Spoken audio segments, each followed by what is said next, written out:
Hello, potential viewers. Welcome to my channel. The ever so controversial cartoon series South Park made the pretty famous episode banned in China. And like so many good South Park episodes, it generated a lot of press. And in my experience, unlike other normally famous episodes, it did not come with a lot of negative press and outrage. And to me, besides the obvious hilarity of the episode, the situation itself is really kind of funny that apparently even though the politics of the US and in turn the whole Western world is in such a divided state, everyone can still join up in their disdain for China, or at least the shameless corporate pandering of the Chinese market that has been trending like an epidemic or random dangerous social media challenges. I'm going to dive into the plot a little bit, so spoiler alert, and I will be discussing some of the plot points and what I think of them. So I do recommend you checking out the episode, and it will provide a lot more context than if you did not. In this episode, Stan's father Randy realized the huge market potential for weed in China, so he decided to travel to China and start selling his integrated weed. He ran into multiple noticeable entities on the plane, like Thor, Black Panther, and some famous NBA athletes. And later, he was forced to spend time navigating around tricky situations like dealing with trials and trying to stay out of jail. This is because weed is still super illegal in China. There were many public figures, including Jackie Chan's own son, who have been reported by anonymous sources to the Chinese authorities that may have been using weed even after serving their time. They are still having a hard time going back into the spotlight. Come to think of it, actually none of them has ever come back into the spotlight. And while he was trying to get himself out of trouble, he encountered the big villain Mickey Mouse, who acted as a ferocious asshole in front of their own people, but acted like a teddy bear in front of Xi Jinping, the current and perhaps future president of China for the next couple of decades. And eventually, he was somewhat tasked with killing Winnie the Pooh in exchange for his freedom and, as it turned out at the end, the right to sell weed in China. And at the same time, the boys in South Park formed a band that caught the attention of some big shot music producer who intended to make a biopic and sell it in China for obvious reasons. Stan started crafting the script of the biopic, but was forced to change many aspects of the story because these stories won't appease the Chinese market and censors. At one point, Stan was even assigned a personal censor who is literally looking over his shoulders while he writes. This went on for a while, until the boys finally had enough and decided they are not going to pursue the Chinese market, leaving out a supposedly lucrative opportunity, while Stan's father, by doing the Chinese company authorities' bidding, by killing Winnie the Pooh and thus appeasing the Chinese authorities, gained weed market access in China and gained literally truckloads of cash. Okay, spoiler over. Now, what do I think of the episode? To put it simply, I like it. It is not as sharp in its parody and criticism of the subject matter as some other episodes do, but it is definitely a pretty well thought out episode with enough jabs and humor to justify the hype around it. And although somewhat exaggerated, it has an accurate depiction of what is going on in China's cultural industry, its censorship, and its high pressure policy barring criticism of the Chinese Communist Party. And though being a TV episode criticizing, and some might call it denigrating what is going on in China, the producers did pay quite a lot of attention to details, thereby showing a level of respect a lot of the more woke TV shows and movies with Chinese elements did not. To showcase this, in one example, how often do you see American TV shows and movies where some Asian-looking characters started speaking Chinese, and sometimes out of no apparent reason, and the situation does not even call for it at all. And out of those scenes, how many of the characters are actually speaking Chinese? I can just count a number of examples from various shows where the characters are supposedly native Chinese speakers speaking their native tongue, but ended up speaking very badly pronounced beginner-level Chinese out of a language school. First of all, it's the Chinese nerds in Sichuan, China, watching Sheldon and Leonard's fight in TV series The Big Bang Theory. And next, there is the CW's Arrow show where some trial villainess was fighting Oliver Queen and they were combating each other while speaking Chinese to each other. The random high-level Chinese official with a masochist kink murdered by the female killer in Killing Eve, and not to mention the all-Asian cast Crazy Rich Asians, where numerous supposedly Singaporean characters spoke of heavily American/English accented Chinese, some of which are supposed to be native speakers. But as a native Chinese speaker, I too need a lot of subtitles to make sense of what is being said.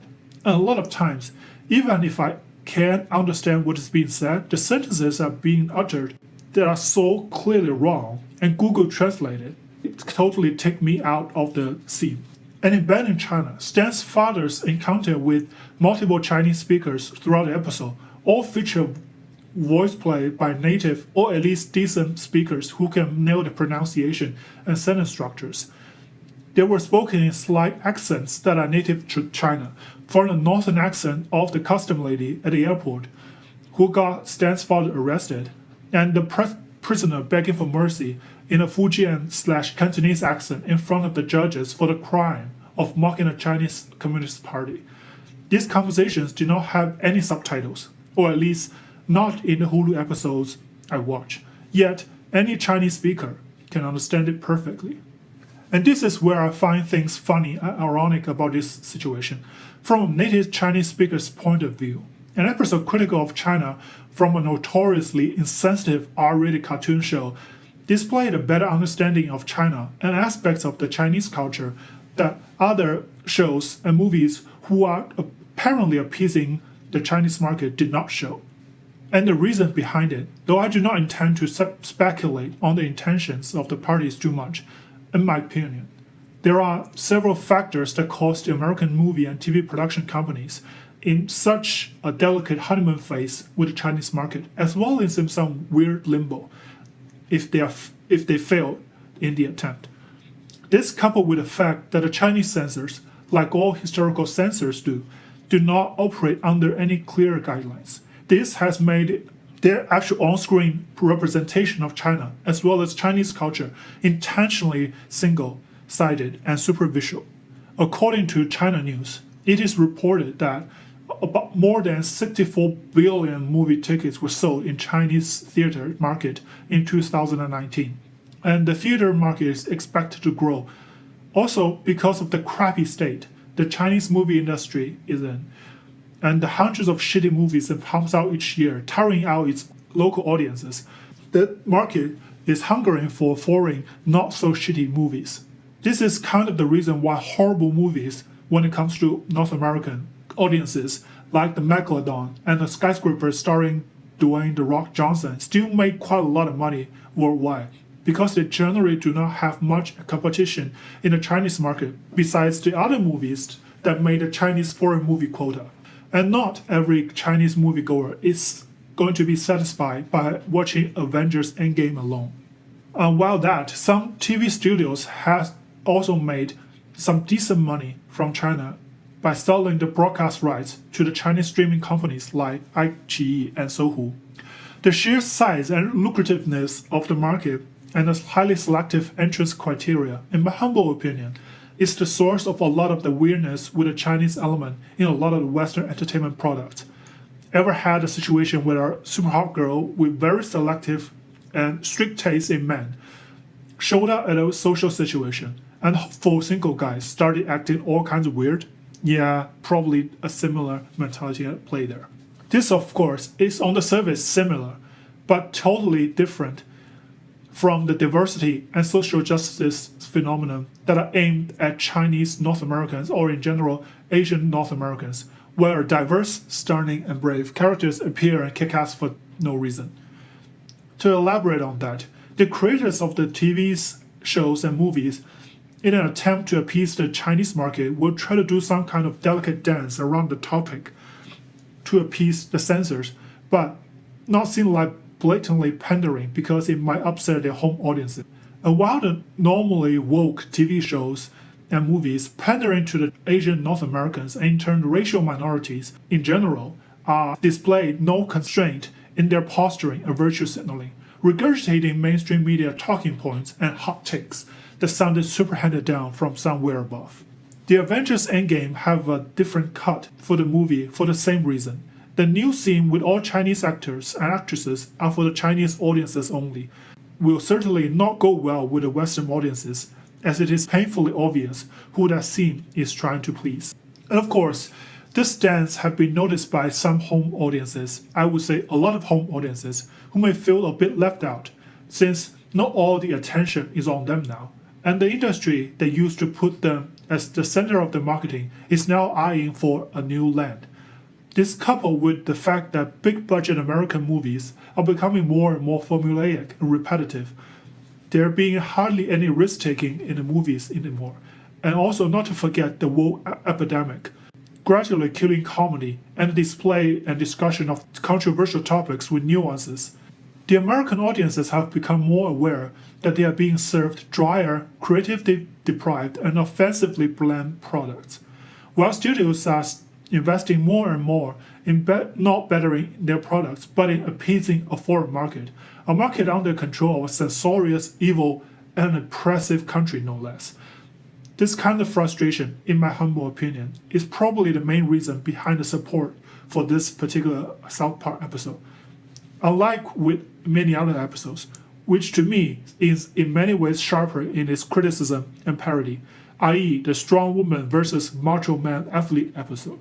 The thing got me optimistic about the general cultural trend in the West about this episode, and the reason to it is this: that the Western audiences are seeing what censorship is like without the comfort of being cuddled by the sensitivity narrative.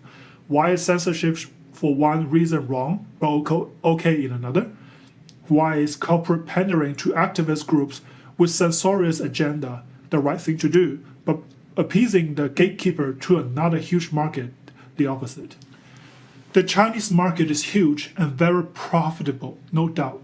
With its now 1.4 billion population, there's no doubt it has way bigger consumer potential than all of North America combined. And I hope, by witnessing the big corporations' shameless attempts at getting into the market and compromising the values they claim to hold dear, I'm looking at you, Apple, the people of the West will start to realize that your fundamental rights and freedoms are always part of the sacrifice when it comes to any type of censorship. That would be the end of my video. I hope you like it, and I hope to see you next time. Bye.